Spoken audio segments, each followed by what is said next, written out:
저는 지금으로부터 6년 전에 이혼해서 여자 혼자의 몸으로 아들과 함께 살아가고 있습니다. 아이가 초등학교 5학년 졸업할 때쯤 남편과 이혼했는데 이제 얼마 안 있으면 성인이 될 날이 멀지 않았네요. 전 남편과의 이혼 사유에 대해서는 많은 원인이 있었지만 그 중에서 가장 큰 원인을 두 가지 꼽아보자면 남편의 사업 실패와 그로 인해서 발생한 시부모와의 갈등 때문이었어요.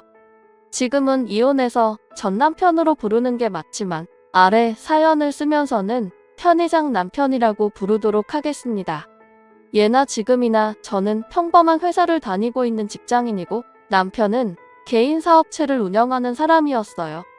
처음에는 제가 직장 다니면서 버는 월급보다 남편이 가게에서 벌어오는 돈이 훨씬 많았고 저보고 직장 그만두고 같이 가게를 하자는 소리까지 하더라고요. 당시에는 남편이 1,000만 원 벌어오는 건 우스웠던 시절이라 정말 직장을 그만두고 나도 가게 일이나 도울까 하는 생각도 해봤었는데 다니던 직장이 나름 탄탄한 곳이고 쌓여있는 연차가 너무 아까워서 그만두지 않았습니다. 이제 와서 생각해보면 그 선택이 정말 다행이었고 덕분에 혼자서도 아들 키우면서 아무 문제 없이 먹고 살 수 있었던 것 같아요.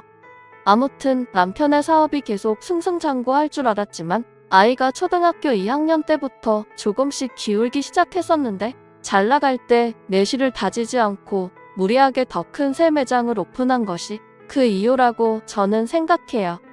손님은 많이 오고 장사는 잘 되는 것 같았는데 월세 빼고 직원들 인건비 주고 나면 매달 수백에서 돈 1,000만 원씩 적자가 나더라고요. 차라리 이럴 바에는 장사를 접고 나가서 월급쟁이 생활을 하라고 얘기했다가 남편과 크게 싸우고 사이가 점점 안 좋아지기 시작했습니다. 남편은 고집을 부리기 시작했고 제가 새로 오픈한 큰 매장이라도 빨리 정리하는 것이 낫지 않겠냐고 조언해도 지금 그 가게에 들어간 돈이 얼마인데 절대 그럴 수 없다면서 끝까지 버티더라고요.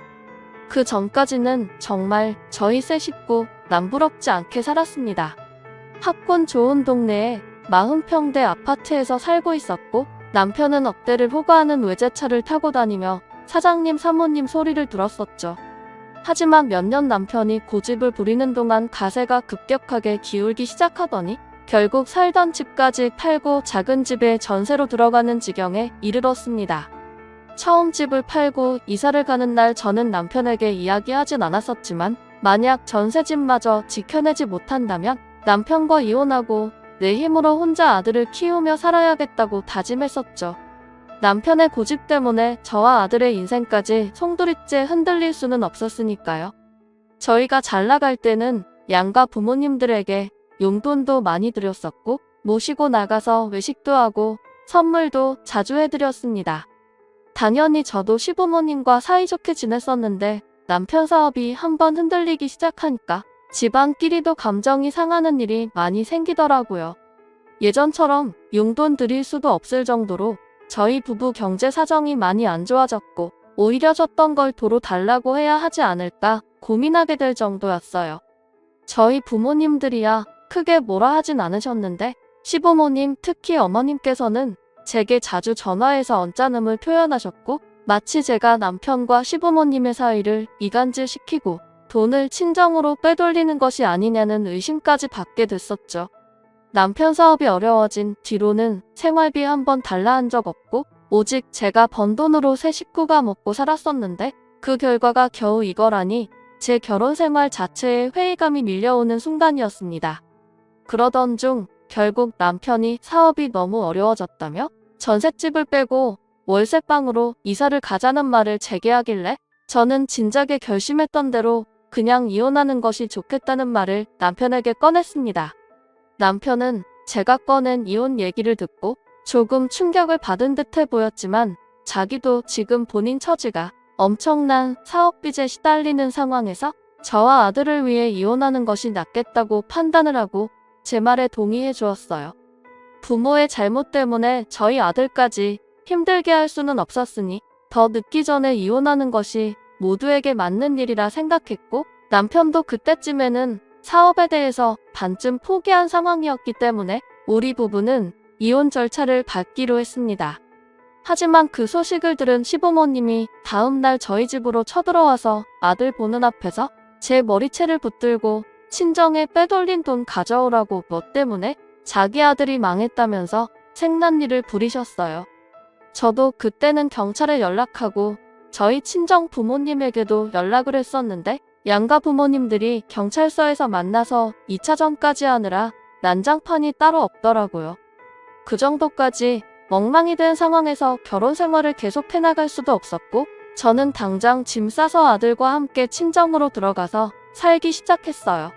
마음 같아서는 시어머니를 고소할까 어쩔까 생각하기도 했었지만 그래도 좋은 게 좋은 거라고 남편에게 마지막 남은 저희 재산이었던 전세금에서 절반을 제가 받고 우리 부부는 협의 이혼을 하게 되었습니다.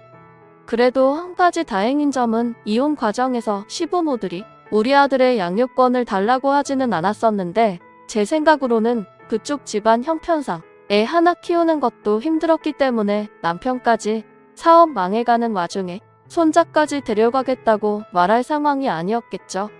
남편은 매달 아이 양육비로 50만 원씩 보내주겠다고 약속했지만 처음 몇 달만 50만 원이 들어오고 그 뒤로는 30만 원, 20만 원 줄어들기 시작하더니 1년이 지난 뒤로부터는 거의 양육비를 보낸 적이 없었어요. 남편의 사업이 완전히 망해버려서 기존에 운영하던 매장과 새로 오픈한 대형 매장까지 전부 문을 닫게 된 것도 그때쯤이었습니다. 수억에 달하는 빚은 가게를 정리해도 거의 갚지 못했을 거고 저도 더 이상 남편에게 양육비를 기대하지는 않았어요. 아이를 잘 키우는 것 하나만 생각했고 친정 부모님 도움을 조금씩 받으면서 지금까지 정말 남부끄럽지 않게 열심히 살았습니다. 고맙게도 저희 아들이 부모의 이런 사정을 일찍 눈치를 채게 된 건지 철이 일찍 들었고 고등학교 졸업을 얼마 남기지 않은 현재까지 말썽 한 번 부린 적 없고 속 한 번 썩인 적 없이 열심히 공부하는 착한 아들이에요.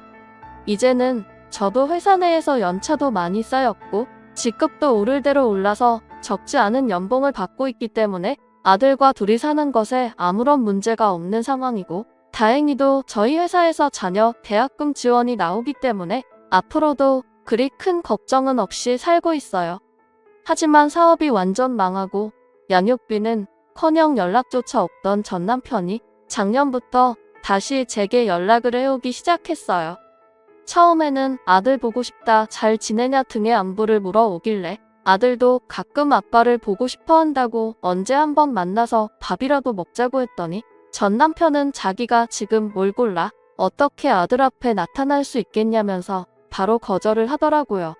어떻게 사냐고 물어봐도 그냥 알아서 잘 살고 있다고만 대답하고는 어디서 뭐하고 지내는지 아무것도 이야기해 주질 않았어요.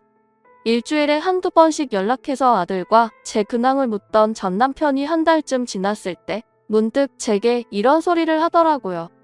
미안한데 내가 급하게 막아야 할 돈이 있어서 그런데 100만 원만 빌려줄 수 있을까? 한 달 뒤에 갚을 수 있을 것 같은데 지금 상황이 너무 안 좋아서 그래.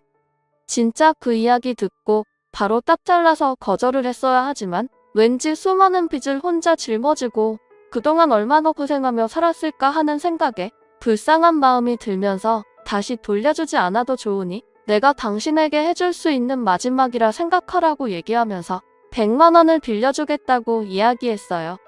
계좌로 보내주려 했는데 자기가 지금 말할 수 없는 어떠한 사정 때문에 은행 계좌를 사용할 수 없다면서 시간과 장소를 정할 테니 잠깐 만나서 현금으로 달라 하더군요. 다음날 퇴근하고 난 뒤에 제가 다니던 회사 근처 편의점 골목에서 전 남편을 만났고 몇 년 만에 만났는데 몰골이 말이 아닌 상황이었습니다. 고생을 얼마나 했는지 살이 쭉 빠져 있었는데 피부도 새카맣고 이제 겨우 50대 초반의 나이인데 마치 70 먹은 할아버지를 보는 듯한 기분이 들더라고요. 많이 당황했지만 최대한 티내지 않으려 노력하면서 전 남편에게 봉투에 넣어 준비한 100만 원 현찰을 건네주었고 갚지 않아도 된다고 말했지만 전 남편은 다음 달까지는 꼭 갚겠다며 돈을 받고 바로 사라져버렸어요. 그 뒤로 한 달 동안 아무런 연락도 없었고 저는 차라리 그 돈 안 받아도 되니 이대로 다신 저와 아들 앞에 나타나지 않기를 바라고 있었습니다. 그런 모습에 아빠를 저희 아들이 마주치게 된다면 충격을 많이 받고 혼란스러워할 거라고 생각했어요. 하지만 한 달이 지났을 때 전 남편이 저희 회사 근처로 찾아와서 다른 말은 아무것도 없이 늦어서 미안하다는 말과 함께 50만 원을 주고 가버렸고, 그 뒤로 2달이 더 지나서 나머지 50만 원을 돌려받을 수 있었어요. 단돈 100만 원조차 그렇게 힘들게 갚는 모습을 보며 남편이 말해주지 않아도 어떻게 살아가고 있는지 대충 가늠할 수 있었고, 더 이상 제 앞에 나타나지 않기를 바랬지만 돈을 다 갚은 뒤 한 달 뒤에 이번에는 500만 원을 빌려줄 수 있냐고 묻더라고요. 저는 그런 큰 돈을 빌려줄 수는 없고, 이젠 당신 연락이 불편하니까 차라리 100만 원을 그냥 줄 테니 이거 받고 더 이상 연락하지 말아달라고 했습니다. 이번에는 사정이 정말 급했는지 남편이 더 이상 거절하지 않고 제가 주는 100만 원을 받아서 다시 사라졌어요. 사실 저희 지금 사정에서 500만 원도 못 빌려줄 돈은 아니었지만 한 번이 2번이 되고 점점 제게 부탁하는 액수가 늘어날 것 같아서 초반에 끊어야겠다 판단했었습니다. 거기까지가 올해 초였고 100만 원 받아간 뒤로는 한동안 연락이 오지 않았어요. 저도 이제는 전 남편의 존재에 대해 잊고 살고 있었고 다시 만나는 일이 없길 바랬지만 얼마 전 또다시 찾아와서는 이번엔 돈 대신 다른 걸 빌려달라 하더라고요. 내가 새로운 사업을 한번 시작해보려고 하는데 딱 3천만 원이 필요해. 하지만 내가 신용이 안 나와서 대출을 못 받는 상황이거든. 그래도 당신이 멀쩡한 회사 다니고 있으니까 보증을 한번 서주면 안 될까? 진짜 확실한 사업이고 내가 이번 일이 성공만 하면 당신이랑 우리 효찬이한테 평생 잘하면서 살게. 전 남편이 제 앞에서 눈을 반짝반짝 빛내며 저는 알아들을 수도 없는 사업 이야기를 늘어놓기 시작했어요. 외국에 사는 친구가 물건을 공급해 주기로 했는데 한국에서는 구하기도 힘든 물건이라 가져다 팔기만 하면 대박이라면서. 그때 그 남편의 눈빛을 보자마자 저희가 이혼하기 전 저의 걱정과 만류에도 불구하고 큰 돈을 투자해서 대형 매장을 오픈하기 직전에 남편 얼굴이 떠오르더라고요. 어차피 보증을 서줄 이유도 없고 그럴 상황도 아니었지만 아직도 사업병에 걸려서 포기하지 않는 남편이 너무 한심하게 느껴졌어요. 더는 얘기를 들어줄 필요도 없다 생각해서 이런 이야기할 거라면 다시 내 앞에 나타나지 말라고 모질게 이야기하고 저는 자리를 떠났습니다. 기껏 몇 년 만에 연락해서 한다는 소리가 돈 100만 원 빌려달라고 하지 않나? 이제는 아예 돈 빌려달라 소리를 넘어서 빚 보증을 서달라고 하고 있는 거예요. 너무 어이가 없고 내가 어떻게 지금까지 고생하며 살았고 아이 혼자 키우면서 아빠 없는 자식이라는 소리 듣지 않게 하려고 얼마나 노력을 많이 했었는데 겨우 나타나서 한다는 소리가 빚 보증을 서달라니. 진짜 저런 인간에게 조금이라도 불쌍한 마음을 먹고 바뀌길 기대했었던 제가 바보 같았어요. 아이에게는 처음부터 지금까지 단 한 번도 아빠 만났었다는 얘기를 꺼낸 적 없었는데 보증 이야기를 들은 뒤로는 정말 만나게 해줄 생각이 들지 않더라고요. 아니, 오히려 아이에게 접근 금지라도 시키고 싶은 심정이었습니다. 전 남편을 그렇게 쫓아내고 더는 제 앞에 나타나지 않기를 바랬는데 그로부터 며칠 후 저희 회사 앞으로 전 남편과 그 옆에는 절대 다시 마주치고 싶지 않았던 얼굴이 있더라고요. 바로 저희가 처음 이혼하려고 했을 때 제 머리채를 잡고 죽기네 살리네 친정으로 빼돌린 돈 가져오라 난리를 치던 전 시어머니였습니다. 이제는 쪼글쪼글 할머니가 된 모습에 하고 다니는 행색도 정말 추레해서 길을 걷다가 마주쳐도 누군지 몰라볼 지경이었죠. 남편과 제가 이혼하고 몇 년 동안 연락이 끊긴 사이에 시아버지는 이미 돌아가신 뒤였고 홀로 남은 심오한 남편이 둘이 지내고 있었습니다. 혹시라도 보증 안 서줬다는 이유로 또 제 머리채를 붙들고 난리를 칠까 걱정했는데 가만 보니 이제는 하라고 들이밀어도 머리채를 움켜쥘 기력도 없어 보이더라고요. 정말 보고 싶지 않았던 사람을 다시 만나게 되어 기분이 너무 더러웠고 회사 근처 골목에서 저를 기다리고 있던 전 남편과 전 시어머니를 본 채만 체하고 그냥 지나쳤어요. 그러자 남편이 제 이름을 부르며 뒤를 따라왔고 그 모습에 너무 짜증나고 화가 침이 올라서 사람들의 시선도 잊은 채 소리를 빽 질러버리고 말았습니다. 대체 이게 무슨 짓이야? 내 앞에 나타나지 말라고 했는데 이젠 당신 어머니까지 데리고 왔어? 내가 절대 안 된다고 했잖아. 제발 나 더 이상 힘들게 하지 말고 더 이상 아는 척 하지 말아줘. 그러자 남편은 면목이 없다면서 자기도 이번에는 정말 잘해보고 싶은데 제 도움이 너무나도 간절하게 필요하다면서 꼭 한번 다시 생각해달라더군요. 저를 붙잡는 손을 뿌리치고 그냥 돌아가려고 했는데 다리 쪽에 뭔가 매달리는 느낌이 들어 아래를 내려보니 팔순이 가까이 든 시모가 땅바닥에 주저앉아서 제 다리를 붙들고 매달리고 있더라고요. 애미야, 너가 한 번만 도와줘라. 우리 아들 너랑 헤어지고 나서 정말 힘들게 살았어.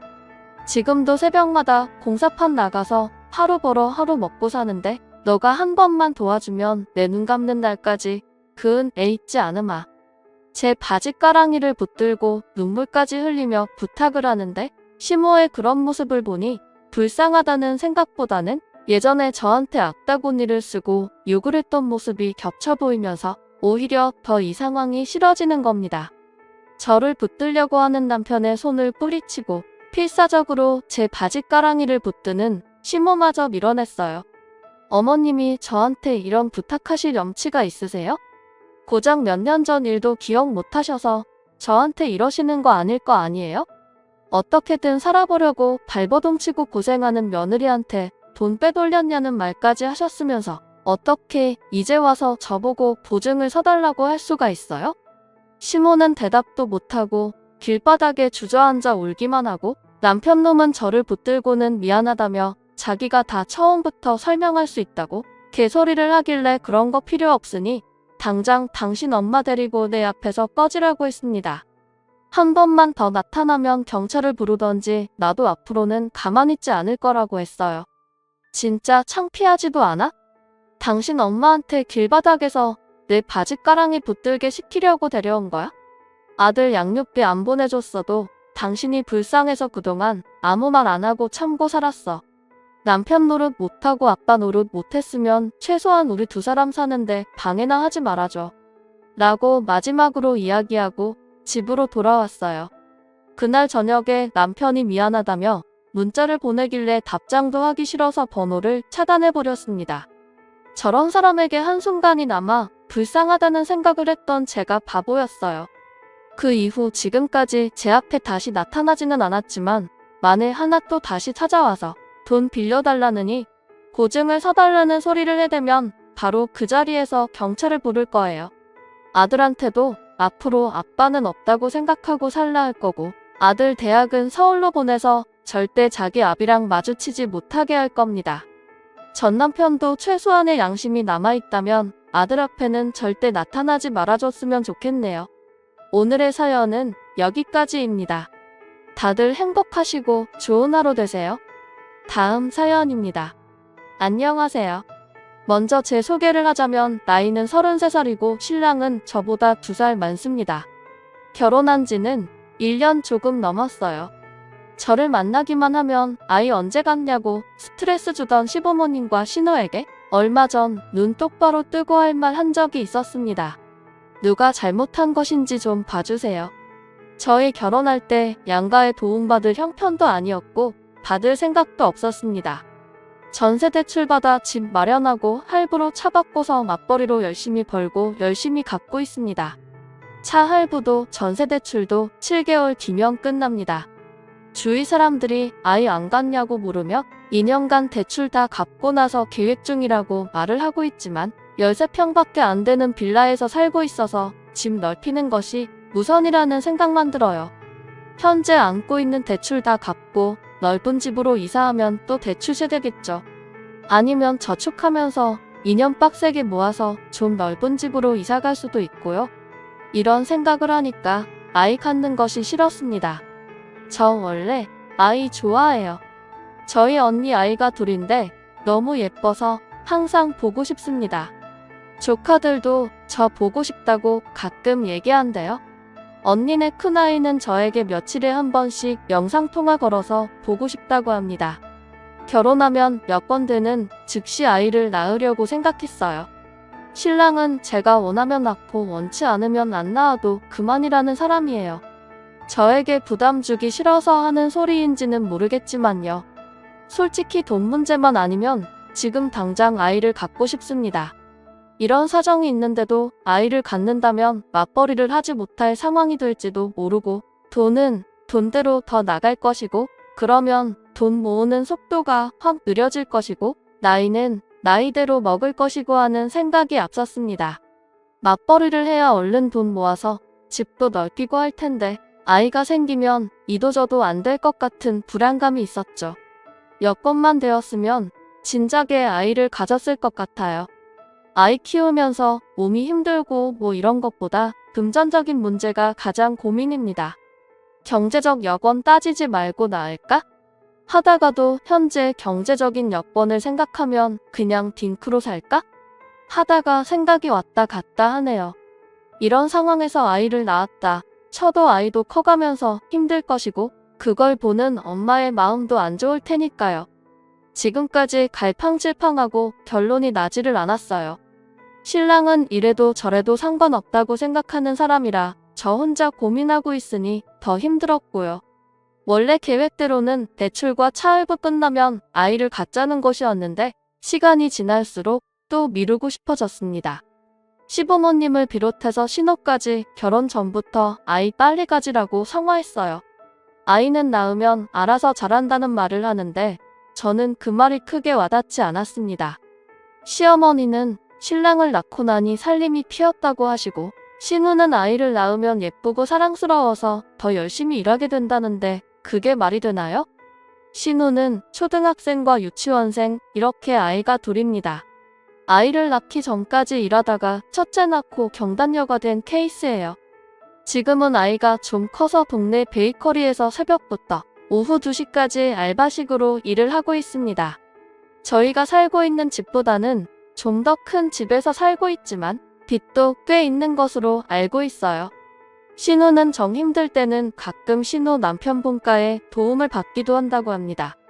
저희 시댁에서는 신혼애에게 도움을 받았으면 받았지 도움 줄 형편은 안 되고요. 결혼하고 지금까지 양가에 용돈 10만 원씩 드렸습니다. 회사에서 점심 먹고 커피 한 잔도 맘 편히 사 먹지 못하는 실정인데 그 이상은 못한다 했어요. 신랑도 저와 마찬가지로 얼마 안 되는 본인 용돈으로 생활해야 해서 친구들도 잘 못 만나요. 가끔 신랑이 짠하기도 합니다. 신랑이 농담 반 진담 반으로 저에게 얘기해요.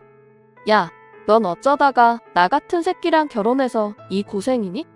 농담으로 하는 소리지만 신랑과 제가 조건이 다른 것이 없는데 남자라는 책임감에 이런 소리 할 때는 미안하고 고맙고 그래요.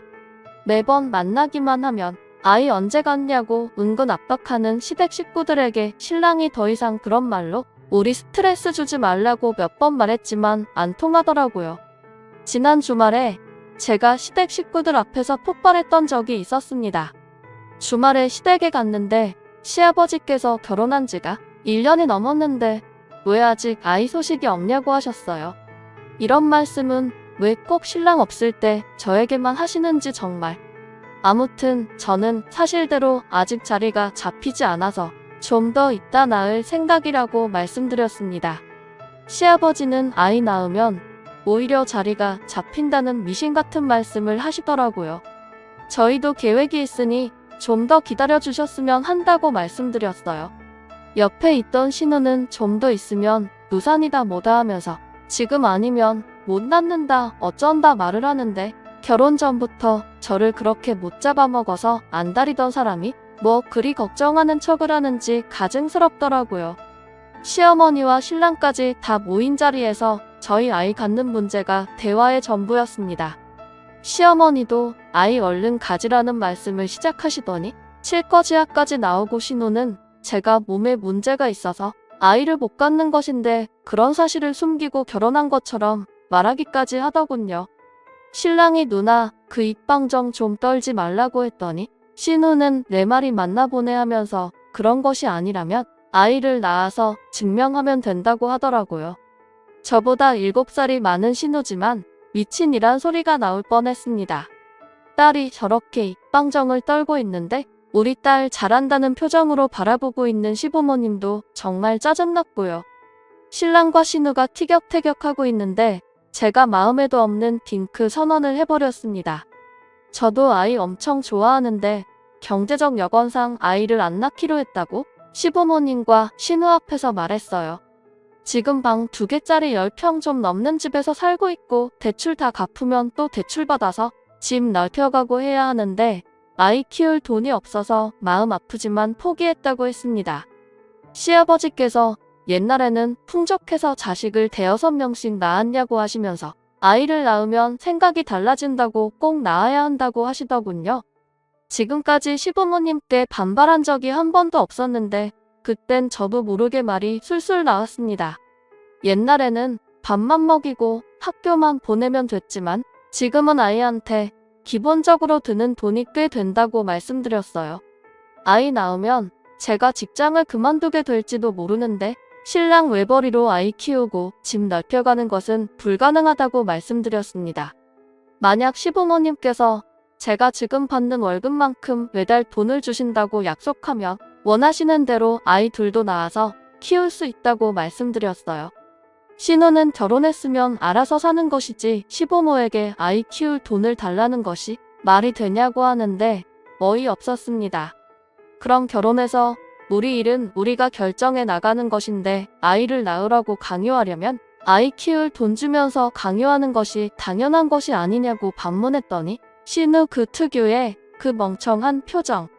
신랑은 남자고 성실하니 계속 회사 다닐 수 있고 나는 크게 잘못되지만 않으면 정년까지 다닐 수 있으니 집 넓혀가면서 대출 다 갚고 나면 여행이나 다니며 살 것이라고 말했습니다.